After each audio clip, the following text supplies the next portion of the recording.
levantamento realizado pelo Departamento de Agricultura dos Estados Unidos revelou quais produtos do agro norte-americano tiveram a maior perda de valor exportado para a China por conta da guerra comercial travada entre os países no primeiro mandato de Trump, lá na época de 2018. A soja foi o principal produto agro que colaborou com essa perda de valor exportado, representando mais de 70%. Depois aparece o sorgo e, na sequência, produtos como carne suína, frutas, lácteos, além de uma série de outros produtos. Vai lembrar que naquela época, Trump havia realizado uma série de taxações sobre os produtos chineses e, como resposta, a China retaliou os Estados Unidos aplicando tarifas sobre produtos do agro norte-americano. O resultado foi uma oportunidade para o agro brasileiro, que acabou exportando muito mais soja para a China, por exemplo. Vamos saber o que vai acontecer a partir de agora para carne, para milho, para soja, com dois convidados que entendem muito do agro brasileiro. O Ale Delara, que é diretor da Pine Agronegócio, e o César de Castro, consultor agro do Itaú BBA. Sejam muito bem-vindos. Ale, eu começo com você. Em uma nova guerra comercial com a retaliação da China sobre produtos dos Estados Unidos, a soja brasileira vai ser a maior beneficiada novamente? Seja bem-vindo. Obrigado pelo convite novamente. Prazer, César. Eu acredito que sim, o Brasil ele pode ter uma vantagem nessas exportações de soja para a China agora, se eventualmente a guerra comercial se acirrar. Porém, no primeiro dia do mandato do Trump, assim que ele assumiu a cadeira da Casa Branca, ele não indicou nenhuma tarifa. Ele disse da possibilidade de tarifar a China a partir de fevereiro.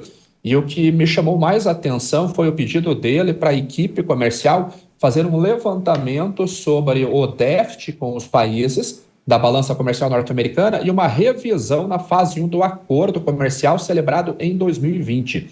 E também diz que fará uma viagem para a China dentro dos 100 primeiros dias do seu mandato. Então, isso mostra que essa guerra comercial pode não acontecer e até pelo contrário, podem chegar a um acordo aumentando as exportações norte-americanas. Então, o Brasil, sim, pode ter um benefício se a guerra comercial se acentuar, mas eu teria uma luz amarela levantada nesse momento. Interessantíssimo, porque esse é um tema que apareceu ao longo dessa edição. A chance de uma cooperação e um acordo entre China e Estados Unidos, muito na contramão de uma intensificação de uma guerra comercial.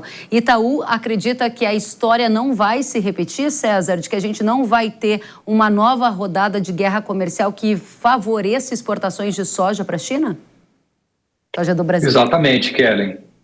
Nossa opinião é que a história de 2018 não se repetirá. Isso porque, basicamente, hoje a China está muito mais relacionada com o Brasil na compra de soja do que era naquela ocasião. Então seria um pouco ainda mais concentrado se a China voltasse, né, ainda mais a compra de soja para o Brasil e reduzisse a proporção de compra dos americanos. Então, em grande medida, existe uma grande complementariedade entre as produções do hemisfério sul e do hemisfério norte. São feitas, né, colheitas e semeaduras em diferentes períodos. Então faz todo sentido, do ponto de vista até estratégico para a China, ter esses dois parceiros. E a questão central é que hoje o Brasil já representa muito mais do que era naquela época. Se não me engano, hoje próximo de 70%, naquela época algo como 40%. Então é bem diferente o momento. Muito bem. Tratando agora de outro tema que se refere à pauta de produtos que o Brasil exporta no agro. Delara, qual é a maior oportunidade que você enxerga sob a era Trump para o agronegócio brasileiro? Você aqui já deu uma dica. Luz amarela, pode ser que a guerra comercial não venha numa edição mais forte. Se ela não vier, o que a era Trump vai trazer de oportunidades para o agro do Brasil? Na verdade, eu ficaria até um pouco preocupado, Kellen, porque o Brasil, por exemplo, com relação a carnes, o Brasil já tem uma cota importante de exportação de carne para os Estados Unidos, né, em torno de 65 mil toneladas, e o Brasil exporta em torno de 230 mil toneladas, esse foi o número do último ano. Já tentamos aumentar essa cota para 150 mil toneladas e não foi possível. Se o Trump resolve tarifar outros países, como ele prometeu, por exemplo, isso pode dificultar ainda mais as exportações nossas, visto que, claro, aquilo que excede a cota, nós já pagamos uma tarifa de mais de 26%. Um outro ponto que me traz preocupação foi a nomeação para a liderança do USDA, que foi a Brooke Rollins. Lá em 2008, a Brooke Rollins liderava uma agência, uma associação pró-petróleo, inclusive apoiou os esforços do governador do Texas, do Rick Perry, contra os mandatórios para mistura de biocombustível. Ela foi contra subsídios aos produtores rurais, dizendo que distorcia o mercado. Como líder do USDA agora, temos que ver qual que será a postura dela e se realmente ela terá uma postura mais pró-petróleo, que é o que o Trump quer.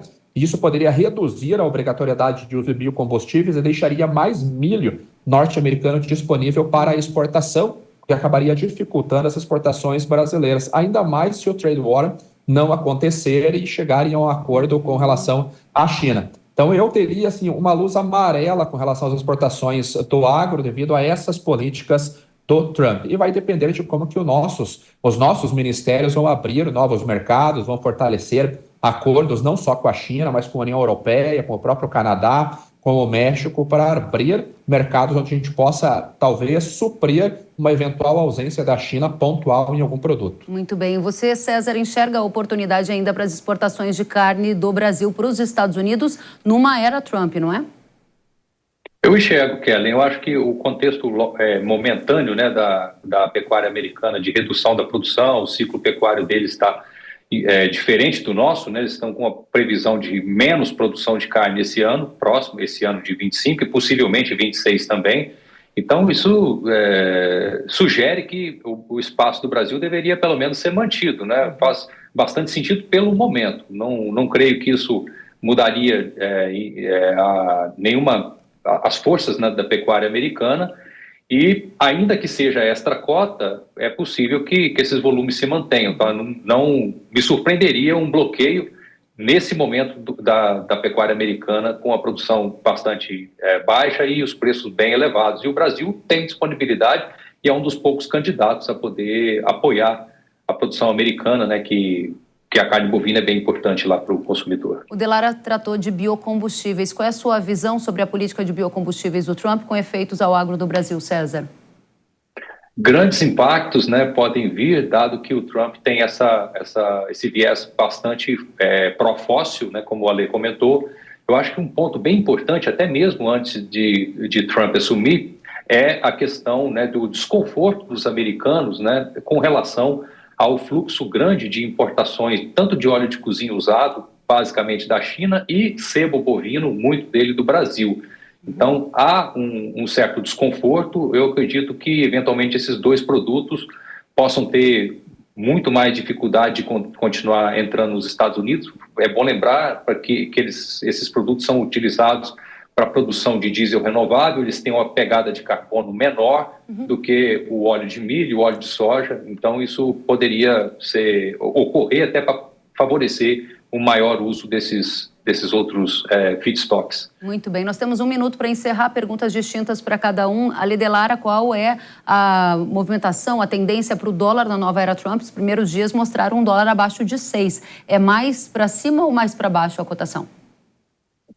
Nós vamos olhar o histórico da campanha lá de 2016 e o que aconteceu quando ele assumiu em 2017, seria um dólar para baixo, né? Ele deixaria o risco para trás e começaria a trabalhar dentro dos fundamentos. Agora temos que ver quais serão as medidas com o Trump ou qual será a pressão que ele pode exercer sobre o Fed com relação a juros, porque pelo menos na declaração hoje lá em Davos ele diz que exigirá que os bancos centrais, não só nos Estados Unidos, mas no mundo, baixem juros. Isso certamente aumenta o risco. Mas, a princípio, seguindo o que aconteceu em 2017, deve ser para baixo agora no curto prazo. Muito bem. César, café é um dos principais produtos na pauta exportadora do Brasil para os Estados Unidos. Muda algo?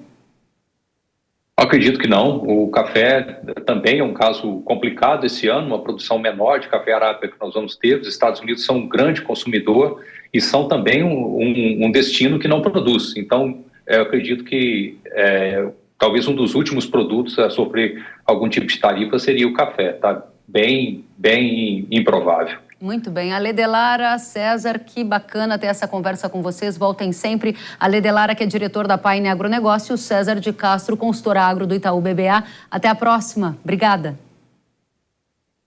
Tchau. Até mais. Obrigado.